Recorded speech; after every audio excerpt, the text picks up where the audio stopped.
Ready? Are you ready to simplify basketball defenses? Good. Because today I'm going to break down the two types of defenses in basketball. I'm Coach Charlie with Attack Basketball Academy, and as a premier basketball player development coach, I have trained thousands of players around the world on the two types of defenses that exist in basketball. I've gotten the explanations down to a science. So no matter what your playing level or your basketball IQ, this will be easy to understand.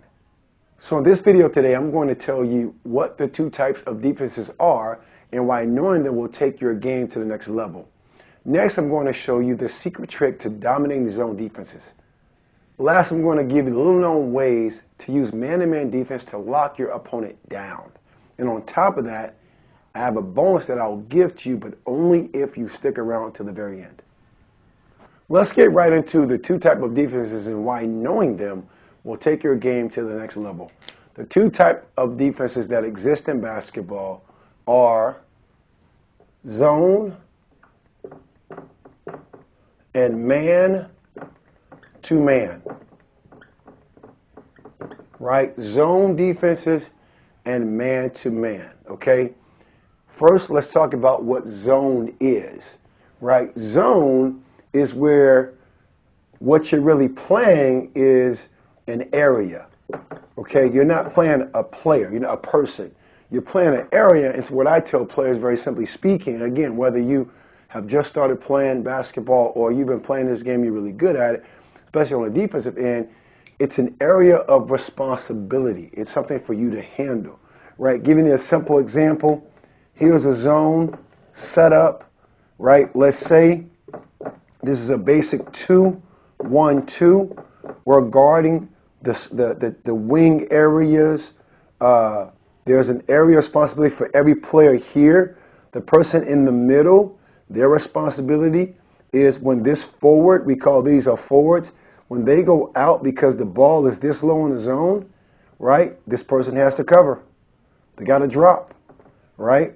This person has to be mindful to take away those passes. But this in particular, again, this is an area, right? It's kind of this rectangle area is the person in the middle. They have a really big responsibility, okay? But this is this person's area. That's divided into the top of the key. Here's this person's area. That meets up to the top of the key. And here's this person's area. So now, if you see that, that kind of gives you the understanding it's an area of responsibility. And what you're really saying, the mentality behind zones, is you want offensive teams to actually shoot over you. What you're saying is you don't believe in their shooting ability. You want to make it tough for them to penetrate. As you saw, those boundaries I kind of drew might be tough to drive, right? So you're covering an area, right? And you have an area responsibility. So your advantage is you want teams to shoot low percentage outside shots, jumpers, right? Make it very tough for them to penetrate, okay, and pass the ball. And that's the benefits of playing a zone, right? You want them shooting, again, cover your area responsibility.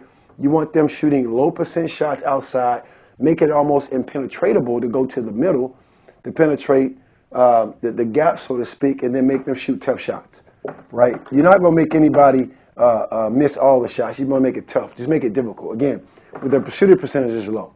All right, just some things on why zone defense, man-to-man defense. Right now, instead of saying you have an area, obviously you have a player. You're actually on a player. Your area responsibility now is actually a man. Okay, and drawing up that in a sense. If here's the court, drawing 5 players, kind of keeping it simple. Right now, defensively speaking, instead of having an area responsibility, now you have a player you're guarding, okay, and you have rules. There's actually principles, basic principles, where we're in position, right? And say if the ball is here, right, this person here is positioned to kind of show you, if you can see over here, that's called deny. I want to make sure you see that. I'm hoping you do, right? You got to deny the ball You want to make it tough for them to pass the ball. Okay, you probably be like in a closed stance for them to pass it because you want to pass away. Over here, you're more so not so close to this person, but you're kind of protecting the driving lane. So you're slightly off, so this person here can't just go. You are in what we call help. To keep it simple, right? One pass away, you deny, right? Deny equals one, right? Two passes away or more is help. Okay, over here, same concept. You won't be here, right? You'll be more here helping. You are two passes away. What is this person doing? They're one pass away. They are denying the ball. Okay? So now they're similar but not the same. One, zones covering an area, right? Area responsibility. Okay, man, now you have a player you're responsible for, and you have to learn to move when the ball moves, being proactive. Okay? So before I show you the secret trick to dominating zone defense, I noticed that you're not a subscriber. I develop premium basketball players, and we have a lot of information on this channel. I roll out 20 new high-quality videos every month to help you. So you may want to be a subscriber. Click that subscribe button. Now let me show you the secret trick to dominating zone defense, right? See, there's different types of zone defenses, right? And as a player, I want you to know these things. I want you to think like a coach, play like a player, an elite type player, right? Let's go over the type of zones to keep it very simple, right? Right? The type of zones that exist. You have what's called a 2-1-2, right? And obviously when you're putting numbers like this, everything has to equal up to what? 5 players. Okay? A 2-1-2, right? A 2-1-2 is essentially speaking, you're set up where here are your guards will typically be protecting the three-point line area, right? There's, an area responsibility. The free throw line kind of is that guide, like this individual line right here, okay, that lets this person know that they can only go as far as over here to help, and this person knows that as well. We have an area of responsibility, right? And I like to draw another kind of guide to where they're going to go. They won't go below the free throw line, okay? Same thing over here, right? Kind of showing you that. You have the person in the middle, a 2-1-2, right? They're not just flat along the baseline. Their area of responsibility kind of expands, right? They kind of will stay in the lane line, right? They can come as high as up, but they won't leave that area because it'd just be too wide open to expose. But then here becomes their area of responsibility. They can shift up when this person goes out to help. This person here will recover, meaning the ball is here. You got to be mindful who's on the corner, right? You got this person here, the forwards. Here's their area of responsibility. They won't come up no higher than the elbow, and you notice that everything is covered. Make it very tough to penetrate those areas. So there's an expansion. Again, ball, let me just put kind of a 3-2 setup offense, zone-wise, right, kind of here, possibly somebody here, possibly somebody here, right, kind of, or a 1-3-1, I should say. One player, 3 here, there. It could be a 3-2. Ball goes past this way. This person goes down. Now it's like a 3-2. We call it 3 on the perimeter, 2 on the inside. But ball goes here. Ball's passed. This player goes out, right? Player goes out. This player here is mindful because they don't want to give it too much in the middle. Because anytime the ball goes, the defense will follow, right? They'll follow. This person here is on alert. Because the ball's so far over, this is the person that's the furthest away. They will shift over because they want to make sure that they're helping. They're looking because they don't want this person here cutting to the middle, right? It's just a lot of communication. This person here will shift over as well, leaving the furthest person open. That's how you learn to dominate. You learn your area of responsibility. Now, if I cover all these areas up, right, with all my drawings, now I make it solid. Look at what's covered. In particular, the middle, look at what's covered. That's a 2-1-2, right? I could draw the same thing up for a 2-3. Typically a 2-3, I'll show you that. A 2-3 is flat. What you're really saying is you really don't mind them cutting in the middle because this team offensively is not much of a threat, right? So instead of having your person in the middle, and again, because basketball now is really positionless, it doesn't always have to be a center. You have the person in the middle that's kind of protecting the rim. It's more of a flat, right? It's more of a flat 2-3, right? 2 here. It's more of a flat. They're more, again, we call it flat because it's kind of parallel to the baseline. You're not really giving up much here because this person here can be very active at going out and helping when needed, right? Kind of showing you where they will go. But you're really not concerned with the middle being penetrated because you probably got really good active guards, right, and forwards that are here that can really help, right? That's a 2-3 flat. And then last, you invert the numbers, you have a 3-2. You play a 3-2 zone against a team that can really shoot the basketball. May not be really good at penetrating to the hoop, but they really believe in their outside shooting to be their calling card. So in a 2-3 zone, this is pretty much how you're set up. You are really protecting the three-point line, and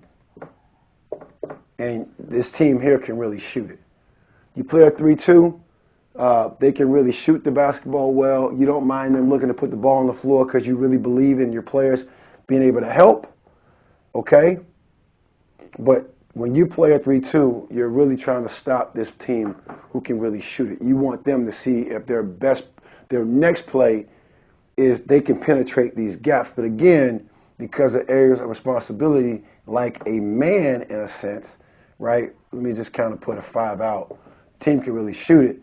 You know, ball's here. When the ball goes here, right, this person here is not necessarily dropping, right? They're kind of covering this area.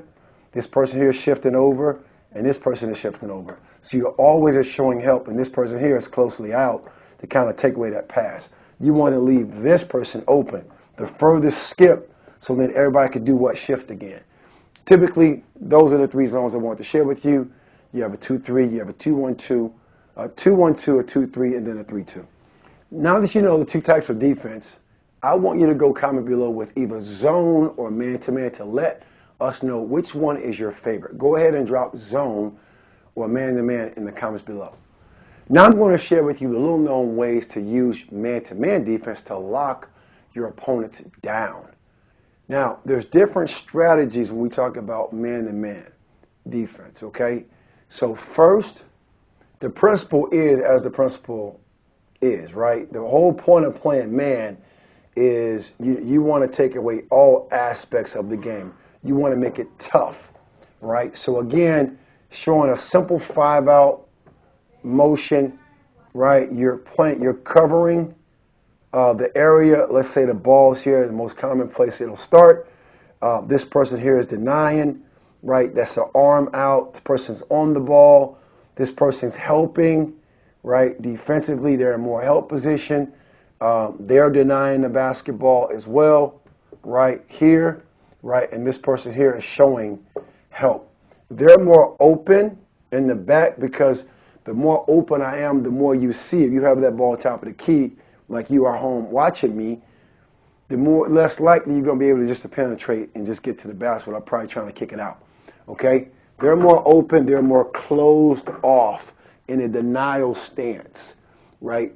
Drop step stance, closed off, making it tough, okay? And the whole key here is you want to make it tough to drive. They call it pack line defense.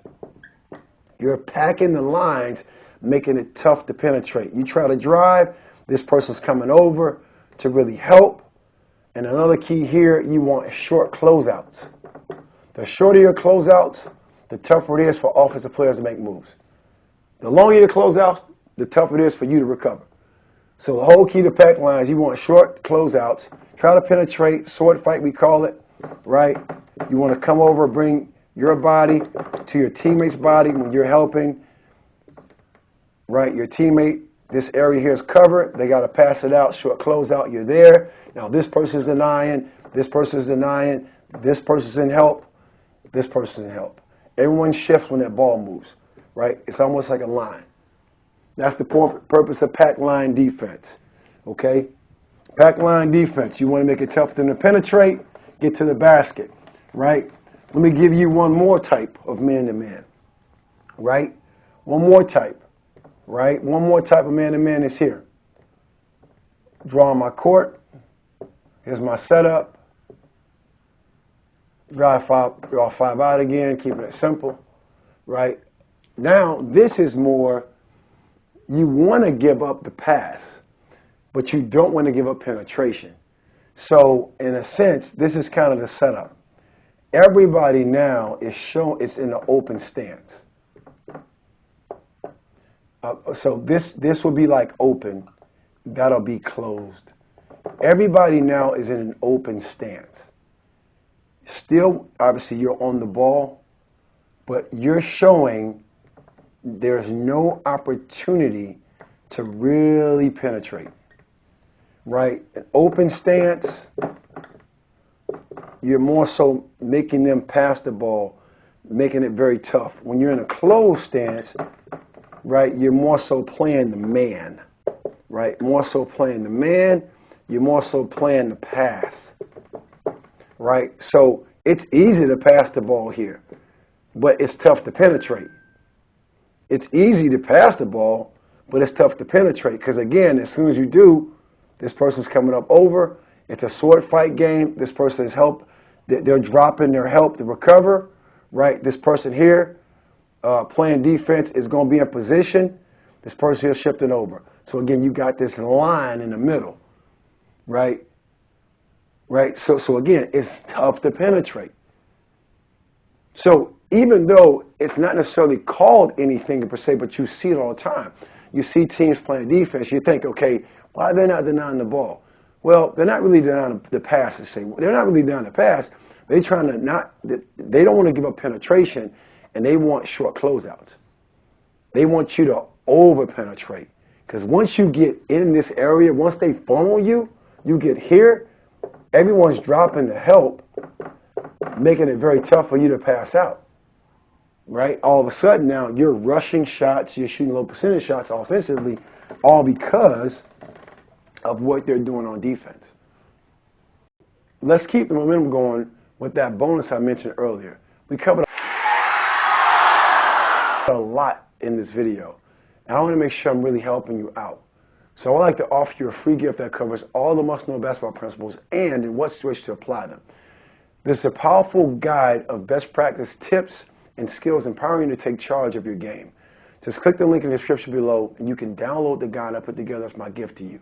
Enjoy it and keep attacking.